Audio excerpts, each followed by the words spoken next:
What's up, everyone? It is Tom here from Epic Aerial. I just bought a Steam controller today, Blammo. Initial impressions, I think that it's very ergonomic. I enjoy how it feels in my hands. It's a little bit wider. Well, I wouldn't say that it's a little bit wider. Here's an Xbox controller and then the Steam controller behind it. So it's about the same size, really, but the buttons are obviously a lot smaller. So not completely sure how I feel about that yet. A couple cool things about the controller are these guys back here. You got both of those back here, which are very useful buttons. When I hold an Xbox controller or a PlayStation controller, because I used to play on PlayStation, I would hold it like this, like claw, and then pointer finger, thumb right there, and then middle finger. So obviously I can't do that on the Steam controller anymore. So I am holding it traditional with my first finger, middle finger on the back, which I am using. So that's how I'm holding it right now. I've been playing around with a lot of different button configurations. But before I get to that, I will say that I enjoy the controller. I've spent probably 45 minutes to an hour with it. And at first I was like, I'm going to have to give this thing away because they're not going to let me return it. But I am getting used to it. I am enjoying it.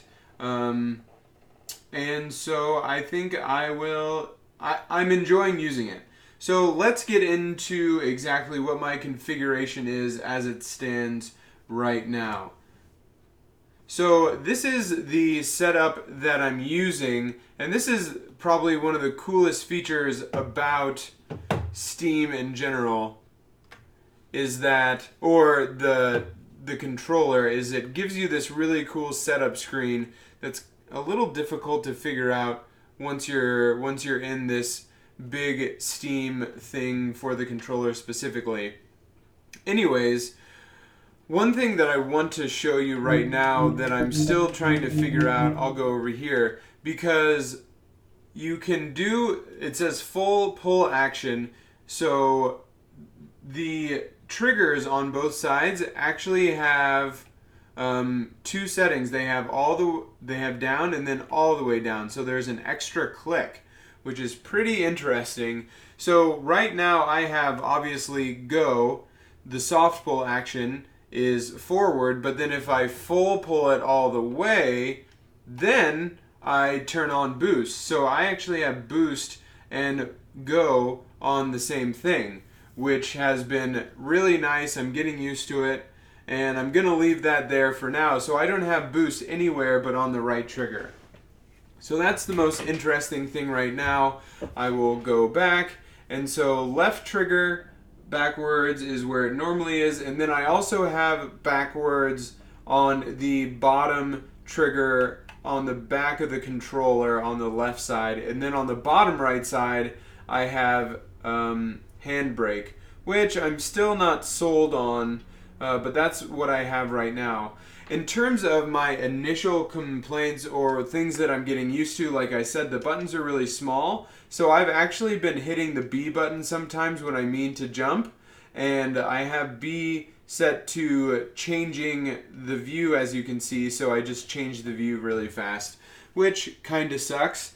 But I am, like I said, getting used to it. So this is just kind of my initial setup, what I've been using for it right now. If you get a Steam controller, this is the setup up top, what you can see. That's kind of the guy that set it up. Another cool thing that you can do is browse configurations. I don't want to lose that. So I'm going to export this. I'm going to save that binding.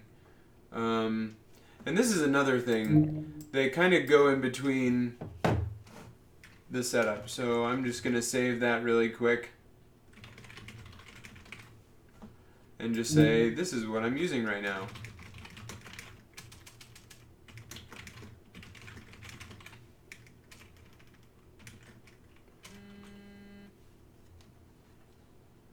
So save that so I won't have to change it back later. Boom. You didn't know you were going to get a tutorial, did you? Ha! I always bring the value. So this is what I'm using right now. It's pretty interesting. I've enjoyed using the controller. Still definitely getting used to it.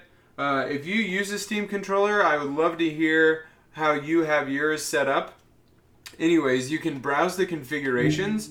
And so there I have my personal, which is cool. And this is where I found this one, and that's where I got the idea and understood that you can put boost on the same one. And as you can see, there are 3,000 people using this one. So a lot of people are interested in using this and have liked it. There's a recommended one by Psyonix, which is basically just the same setup as an Xbox controller.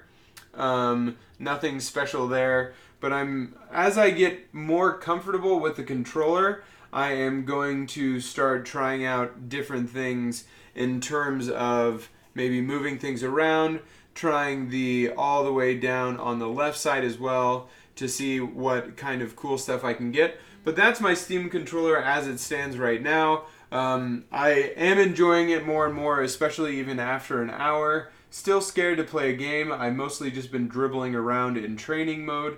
But it has been enjoyable. I will check back with you guys again in the near future to let you know how I'm enjoying it. Until then, let me know if you're using a Steam controller and what you think.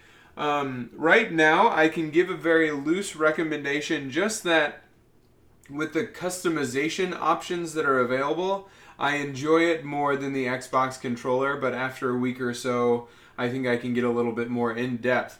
So let me know your questions, let me know your thoughts, and until then, as always guys, this is Tom. Fly safe.